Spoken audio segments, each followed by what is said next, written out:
Think about a student who studies for hours, day and night, filling their head with facts. But when the big exam comes, their mind goes completely blank. It's like the information was never even there. At the same time, students in Japan learn and remember more than 2,000 complex kanji characters for their entire lives. This isn't because they are smarter or have a special gift for memory. They have simply learned how to beat what scientists call the forgetting curve. Here's how it works. Our brains are naturally wired to start forgetting new information within just 24 hours. It happens automatically. The brain treats new facts like temporary visitors unless we give it a good reason to let them stay. Japanese students use 5 special methods that work with the brain, not against it, to make memory stronger. The first technique comes from old samurai training. Most students study as if their memory is a box they just need to fill up. They read their notes over and over, highlight sentences, and review the same material again and again. All this information is going in, but they never practice the most important part, pulling that information back out. They focus only on input, not on output. A long time ago in Japan, young samurai warriors went on a journey called Musha Shugyo. They would leave home and travel to different towns to face new opponents and challenges. During a fight, they had no teacher to remind them what to do. They had to remember their training on their own and apply it to survive. This is the main idea behind active recall, forcing your mind to pull out information instead of just looking at it again. When you force your brain to remember something without looking at your notes, there's a small struggle. Tiny signals in your brain search for the answer. The more you do this, the stronger the connections for that memory become. In practice, this means closing your book and writing down everything you can remember on a blank page. Or you could ask a friend to quiz you. It feels hard at first, and you might get frustrated, but that struggle is the most powerful way to learn. This is the difference between an average student and a great one. Most schools teach you what to learn, but this method teaches you how to remember it. But what happens when you have too much to remember? For this, Japanese education uses something called the Kumon method. This method is so good that you can find Kumon learning centers all over the world today.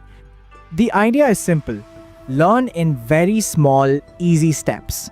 Instead of trying to learn 10 chapters at once, you focus on mastering just one small topic at a time.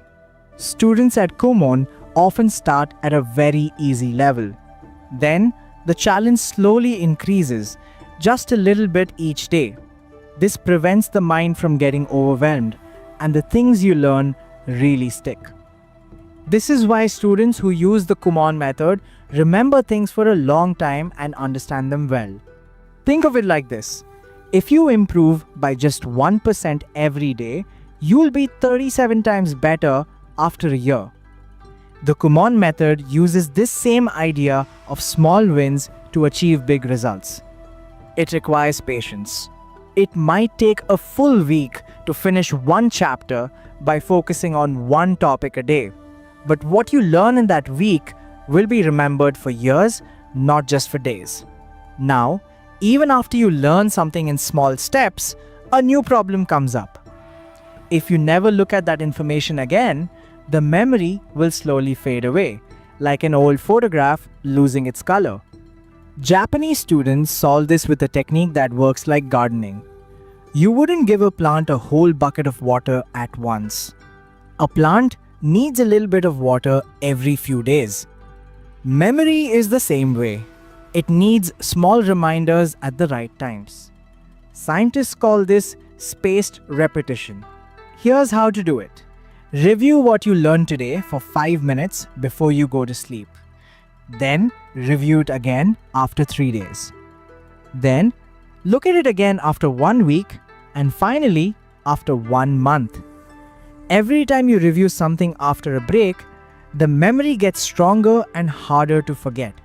This simple schedule can make your knowledge 3 times stronger. Studies show that when you do this, the forgetting curve flattens out. and you remember the information for much, much longer. Students also have to switch between different subjects. There is a smart way to do this called interleaved practice. Imagine an athlete who only trains their arm muscles every single day. Their body would become unbalanced.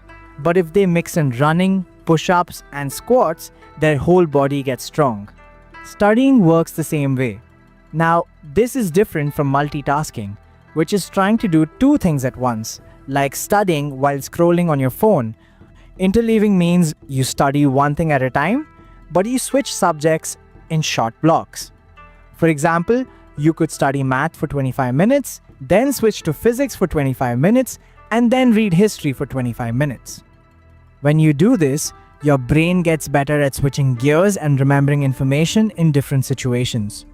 This flexibility is really helpful during an exam where questions can come in any order.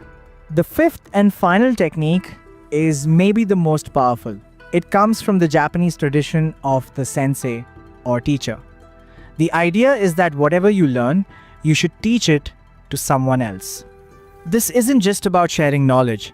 It's one of the best ways to learn. When you explain something to another person, your own understanding becomes twice as strong.